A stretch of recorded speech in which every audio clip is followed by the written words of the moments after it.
আসসালামু আলাইকুম বড় ভাই। ওয়ালাইকুম আসসালাম বড় ভাই। নেহা ডল এই ম্যাগিটার কাজই হচ্ছে ব্রা পরে দুধ জাকিয়ে ভিডিও করা, আর সে জাকাবেই না কেন, জাকাইলেই তো ভিডিও ভাইরাল। টিকটকের রুলসই হচ্ছে এটা, যদি তুমি মেয়ে হও তাহলে তোমাকে জাকাইতেই হবে, আদারওয়াইজ যদি তুমি না জাগাইতে পারো তাহলে তোমার ভিডিও ভাইরাল হবে না। তাহলে আমাদের এই নেহা আপু কি করবে বলে? না জাগাইয়া তো উপায় নাই, কারণ এর দেহ ব্যবসা করতে হইলে তো জাগাইতেই হবে, কারণ এর ম্যাক্সিমাম কাস্টমারই হয় টিকটক থেকে। अच्छा।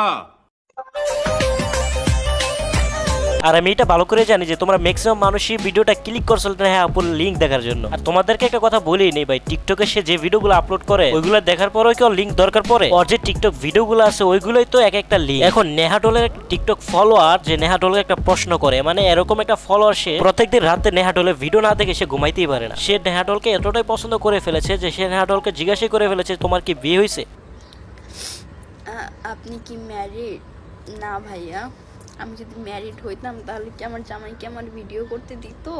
তাও এভাবে কোনো দেখছো ভাই, সে নিজেও ভালো করে জান যে সে ভিডিওগুলো বানাইতেছে, সে ভিডিওগুলো একদমই ভালো না। তো এখন সে যাই না শুনো সে ভিডিওগুলো বানাইতেছে, তো সেই ভিডিওগুলো কেন বানাইতেছে সেগুলো তো তোমরা ভালো করেই জানো। আর সে যে ভিডিওগুলো বানাইতেছে সেগুলো তার কোনো জামাই, মানে তার সে যদি বিয়ে বসে ঠিক আছে কারো কাছে, তাহলে তো সে এগুলো মাইনে নিব। সে কি চাইবো যে তার জিনিস অন্য যেগুলো দেখুক? আর নেহাডলের কি জামাইয়ের প্রয়োজন আছে? মানে সে যেখানে তো সেখানে তো তার জামাইয়ের অভাব পড়ে না। দেখেন ভাই, আমার সাদা মনে কোনো কাদা নাই। আর এই সাদা মনে আপনাদের কাছে একটা প্রশ্ন রেখে যাব, আমরা টিকটকে প্রায় সময় দেখি নেহাডল হোটেলে গিয়ে ভিডিও বানায়। এখন আমার প্রশ্ন হচ্ছে সে 2 দিন পর পর কেন হোটেলে যায়? তার কি বাসা নাই, নাকি ব্যাপারটা অন্য কিছু? বুঝো না এই ব্যাপারটা। সো গাইস, এই ছিল আজকে ভিডিও। তো ভিডিওটা ভালো লাগলে অবশ্যই লাইক কমেন্ট সেটা করে দিবেন, অবশ্যই সাবস্ক্রাইবটা করে দিবেন। তো টাটা, আল্লাহ হাফেজ, বাই গাইস।